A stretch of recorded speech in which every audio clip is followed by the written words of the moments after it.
Hey, this is Max with Four Seasons Plumbing. Just going to go over some components of a typical well system. So we just pulled these out of a client's home and just wanted to kind of show you how this system works. So this is a well pump. This is what sits down in the, if you have a well, you'll probably see a piece of 6-inch PVC sticking up out of the ground, or a rock or something covering it. And if you look down that hole, this will be sitting down depending on how deep your well is. You know, when the well drillers came out, they drilled down until they hit water, and then they went a little bit further to give you a reservoir. So this will sit about 20 feet from the bottom of it. A lot of the ones around here are between 200 and 300 feet deep. So this just sits down in there, kind of hangs off of the pipe and the wire, and this one has a rope. This is, not all of them have the rope, but some well drillers will put a rope on there just in case, because if the pipe breaks, then you just got the wire, and if the wire breaks, it falls down, so it keeps it from going up. Anyway, this pump has a motor and a water end. So the motor kicks on, and then spins the impellers in here, and of course pumps water up through the pipe. And we got a check valve here, just allows water to go one way so it doesn't come back down. Anyway, and this wire and pipe go 200 feet up, out and in the ground and to your house. And this usually sits in, sometimes it sits out by the wellhead, but most of the time it's in your basement or your crawl space.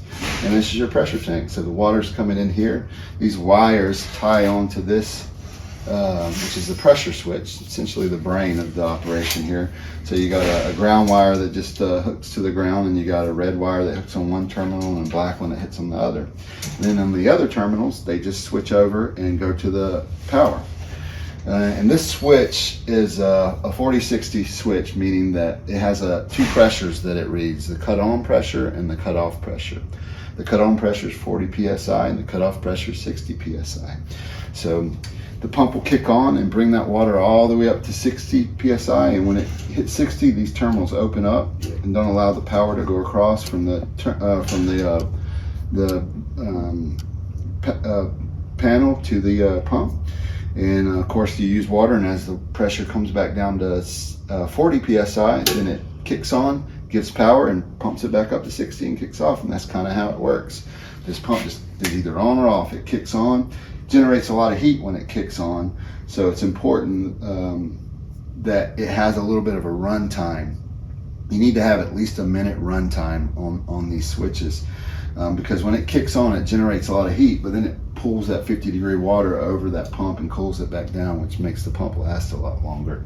So you don't want it kicking on and off. And sometimes when these tanks, they have issues with the tanks, there's an air bladder in there. If it loses pressure, or if the switch gets messed with and you have a short run time, you can really shorten the life of your pump. So that's pretty much it. You got a gauge on here. The gauge just is for when you're doing work on it. It tells you where you are, and you can make sure if you have a problem, you can kind of see what it's doing. And then of course this is a safety switch, or a safety pressure relief valve, so a safety valve. This one I believe is set at 100 psi, so if the tank gets above 100 psi, something happens, the switch gets stuck, and it just keeps pumping water, and this keeps building pressure. That can get kind of dangerous here. So this will just start relieving water on the ground. So it's good to have a floor drain around or something just in case. And of course this is just a drain, just so you can flush it out and whatnot. That's pretty much it. That's all the components of it. You know, this is a torque arrestor, so when that thing kicks on, it kind of shifts a little bit, keeps it from banging up against the side of the rock, because this is drilled down into rock. Just protects it. You have one of these. You should have one about every 50 feet. And that's pretty much it. If you have any other questions or need your well tank serviced or anything like that, we'd be more than happy to help you. I hope this is helpful and kind of helps you to understand what's going on underground and getting you clean water to your house. Thanks a lot, and hope you have a great day.